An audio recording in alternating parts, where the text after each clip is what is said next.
So, yesterday I posted a couple videos sharing my newfound health experience that I'm going through. It's called menopause. um, and how frustrating it has been and is for many, many women who struggle with symptoms of hormone fluctuations.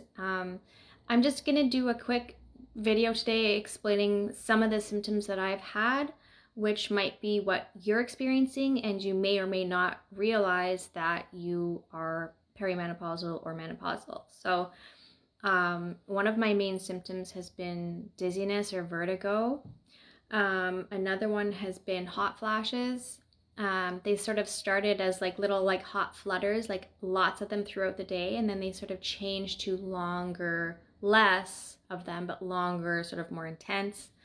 It feels like you just, for some reason, all of a sudden finished like a really intense workout, or it's like a really, really, really hot summer day and you've been in the sun too long. It kind of comes on. I feel it like in my back, and it just kind of wraps itself around my body, and it's very, very intense. It doesn't last very long. I've had one night sweat where sweat came out of parts of my body that I didn't even know could, like my ankles. All of a sudden, like I just was wet, drenched. My skin, I've noticed, it's changed. You know how as a woman sometimes you sort of look at yourself in the mirror and you don't even recognize yourself? Kind of feels like that. I'm noticing it starting to like sag a bit and just be just less youthful. I guess that's normal, part of aging, but a big part for women is the loss of estrogen. Estrogen, I think, plays a pretty key role in our collagen production, and is an anti-inflammatory. So yeah, memory is pretty bad. Your brain doesn't quite fire the way that it used to. I mean, after having kids, that's already kind of a shamble. And with life and everything else, your estrogen getting lower makes it even worse. And lately, fatigue, pretty tired, and sleep has been an issue. Sort of waking up in the middle of the night and not able to go back to sleep, and having pretty like anxious thoughts. I think that's pretty common for women in general.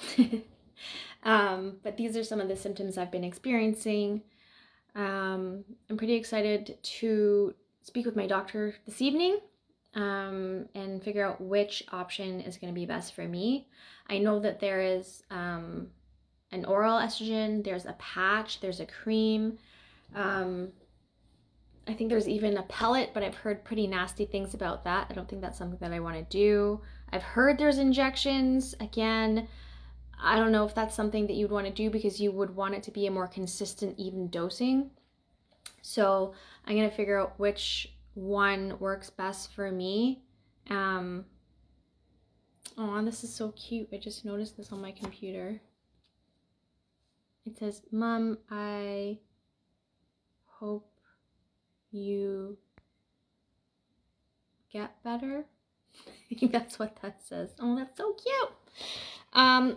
Squirrel, sorry, brain distraction.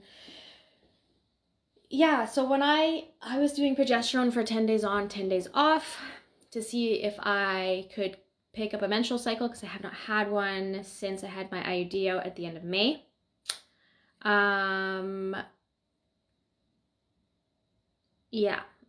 I didn't like it. I didn't like taking progesterone. It made me feel pretty crazy, pretty anxious, pretty tired, pretty moody.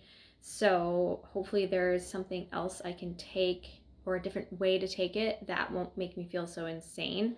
It's a little daunting, honestly, to think about having to take something for every single day for the rest of my life. I mean, I am on desiccated thyroid for hypothyroidism. Just a couple little tiny pills. I've had to do that for years. I'm kind of used to that now, but it's a little daunting, you know, to feel normal. kind of sucks to have to take two things actually.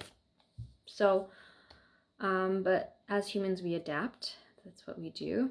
And like I mentioned yesterday, I am using this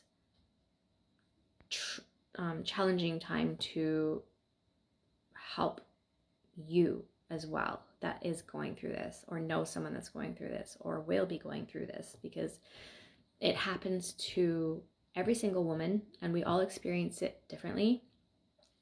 Yeah. So yeah, that's my little update. Thank you for sharing. I saw there's a few comments from yesterday. I'm going to go back and reply to those. I think the theme will be no one believed me either. But I'm excited. I'm excited to add to the menopause movement that I'm seeing other incredible women contributing to. And I'm so grateful for these awesome women that are speaking the truth about it, bringing awareness to menopause, normalize talking about it, so that my generation and the generation of my kids can have an easier life, knowing what to expect and how to manage menopause. I'm going to chat a little bit more in the next day or two about lifestyle and how it can help you in general, just have a healthier, more vibrant longevity, longevity life. I don't think that sounds right. But also that can help with menopause, because HRT is not for everyone. So there are other ways to feel better in your body. I'm actually getting hot right now.